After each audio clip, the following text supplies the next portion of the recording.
Bonjour Vincent Hervouette.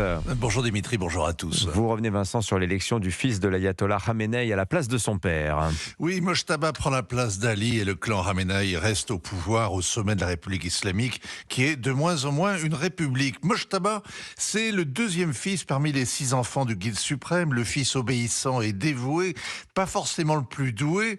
Il était moins le conseiller de son père que son factotum. Au fil des ans, il s'est rendu indispensable, il est devenu puissant en verrouillant l'accès à son père, entretenant sa paranoïa et allant jusqu'à le placer sur écoute. Il n'a aucun charisme et on lui dénie toute autorité religieuse. Il a fait de médiocres études théologiques à Qom. Il a décroché un simple titre d'Hojjatul Islam. C'est d'ailleurs frappant. Dans cette famille, chaque génération est moins savante que la précédente.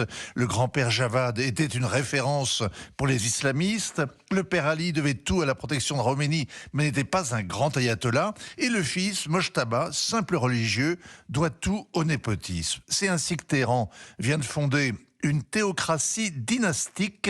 On n'a jamais vu ça ailleurs, un pape fils de pape. Il y a bien eu les Borgia, mais le neveu a régné 40 ans après son oncle. Il y a aussi dans l'islam sunnite le roi du Maroc qui est commandeur des croyants, mais ce n'est pas un religieux. Et alors qu'est-ce que l'on sait de Mojtaba Khamenei ? Qu'il a échappé à la mort il y a 8 jours. Il était aux côtés de son père quand Israéliens et Américains ont frappé le complexe présidentiel.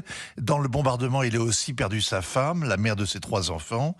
Il devrait rapidement les rejoindre. C'est un mort qui marche. Le Mossad a annoncé qu'il allait le tuer et Donald Trump aussi. Au physique, c'est le portrait craché de son père, même profil et même uniforme, la barbe, les lunettes, le turban noir que portent ceux qui se prétendent descendants du prophète.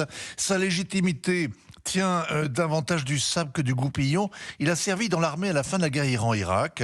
Sans vraiment combattre, la ligne de front était gelée, mais il s'est ensuite occupé de la force Al-Quds, l'élite des gardiens de la Révolution, chargée du renseignement, du terrorisme et de l'exportation de la Révolution. S'il n'a jamais occupé de poste officiel, il a exercé les responsabilités que son père lui avait confiées. D'abord, la gestion de sa fortune, tout à fait considérable, et les relations avec les Pasdaran et les Bassidji, les miliciens du régime. Alors Mojtaba Khamenei a toujours été un partisan de la ligne la plus dure, Vincent.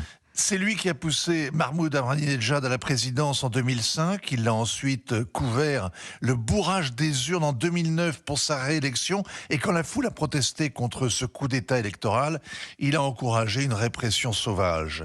Et c'est assez logique qu'en pleine guerre, le Conseil des gardiens chargé de filtrer les candidatures l'ait imposé à l'Assemblée des experts qui a désigné le nouveau guide à l'unanimité.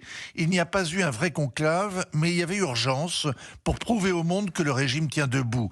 Avec Ali Larijani, l'implacable patron de la sécurité nationale, voilà un tandem à la tête de l'Iran qui peut continuer la fuite en avant. Le choix de Mojtaba Khamenei, pur produit de la nomenclatura, un dur déjà couvert de sang et d'une logique implacable, une logique de guerre, un pape fils de pape pour une fin du monde. Signature Europe 1, Vincent Hervouette, ainsi va le monde. Merci beaucoup Vincent. Il est 8h moins le